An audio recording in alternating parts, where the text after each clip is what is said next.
I really appreciate that, Frank, and Pat, and both of you, and all of you. I'm going to tell you that thank you for that very kind introduction. And I always like to say this to you guys, and if I've said it to you all before, you deserve to hear it again, and that is that, you know, when I ran for sheriff, there was one area that I called my hometown in this race, and I was from Holden, and I was a state rep for 7 towns.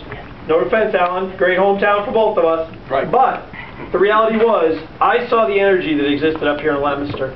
When Scott Brown ran for office, I saw the vitality of all the people in this room and the commitment you guys and ladies all had.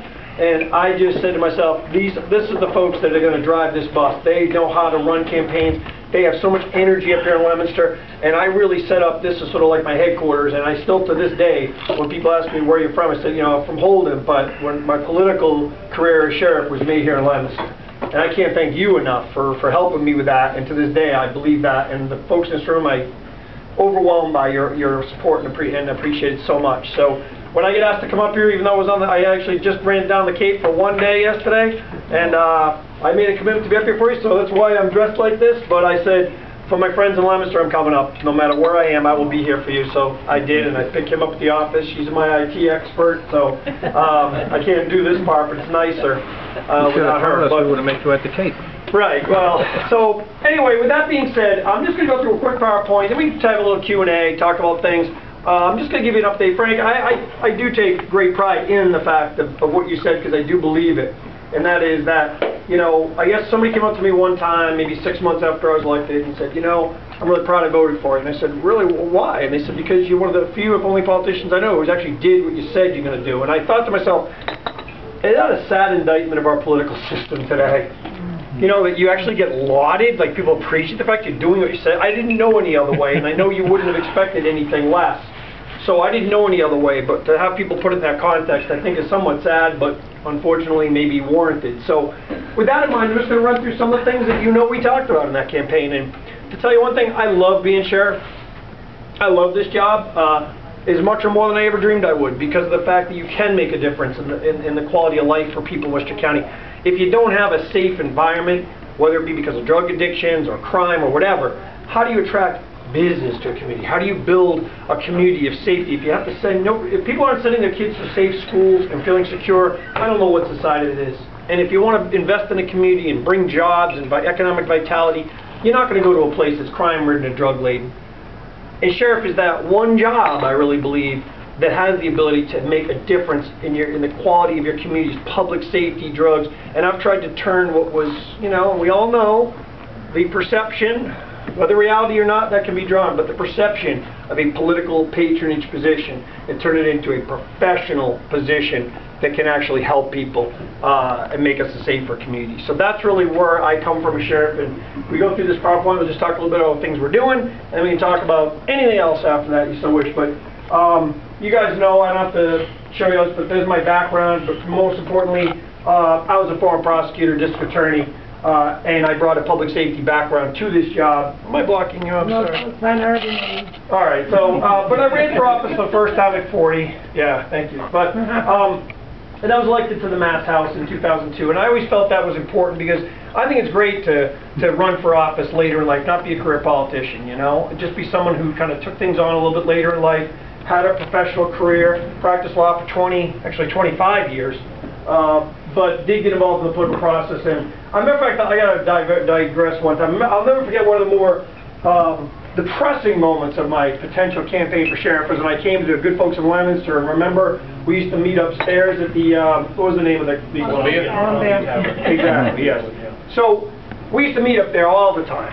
And you remember some of those incredible events we had up there. Oh my God, I've been to events there that were the best events I've ever been to. But my first time up there, I introduced myself as a state representative from Holden, which I figured nobody knew who I was or knew, you know, anything about me. But I thought the excitement would be palpable when I announced I was going to try to run for sheriff. And when I got back in the room was, why would you want to do that? We'd rather have you be our rep. And I'm like, but I'm not your rep. I know, but you could do more good. And I was like, wow. Woo. But you guys came around. And those standouts we did, I mean, you remember those. Dad, my God, did we do those standouts up there? And Charlie never missed one. I mean, you know how it was. So, anyway, things, to be sheriff, get elected, what a challenge, what an opportunity, change this culture of politics and patronage, and we talked about how we could run this office the right way. That picture, by the way, that was when I made the press announcement that we were going to stand up against Governor Patrick and his secure communities nonsense of not enforcing our secure communities, not wanting it. That picture was taken that day, and there's Chief Erickson from Gardner Police, Rich, as you know very well, standing with us. And I'll tell you, he stood with us when most people were afraid to stand with us. So the things that we talked about in the campaign, I'm sad to say, this is really sad to say, but it's worth mentioning. I usually repeat it, but with you guys are so smart, I've only say it once. I am the only sheriff in Massachusetts who does not take political contributions from my employees. They like that. Yeah. Imagine that. The idea is, how do you run a professional organization when you're shaking down your employees? Let's be honest. People get promoted because there was a perception they wrote a check, or they could sit in their butt because they wrote a check, or they couldn't get promoted because they didn't write a check, and it's like, what a nonsense, what a horrible way to run a business or a government agency. It's just outrageous, and I am very proud, and that's why I do have to come and do fundraising and try to keep this, because, there is people that would like to get that patronage machine back. Well, we're not going to give it to them because we believe in professionalism and public safety, and that's the difference. So I don't have those contributions from employees, but you guys have been very supportive of me, and I'll probably have to continue to ask you to be. But that allows you to run a great agency and a professional.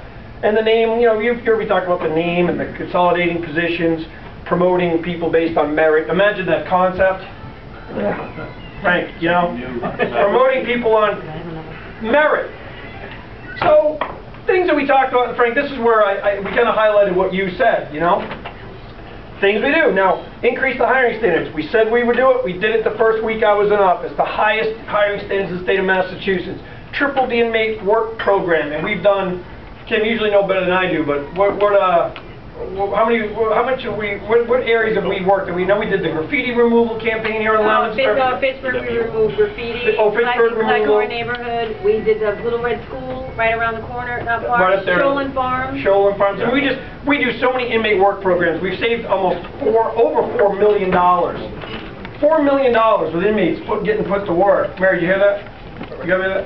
You hear back there? I'm just kidding. Just making sure everybody's paying attention. So, we've tripled that program, and it saves millions. And I have to tell you again, name me another government program. Please point me to one in Washington. I'm dying to hear about it. It saves you millions of dollars and turns people's lives around. Saves you millions of dollars. Last time I checked, we're spending billions, and I think we're scratching our heads saying, what are we getting for this?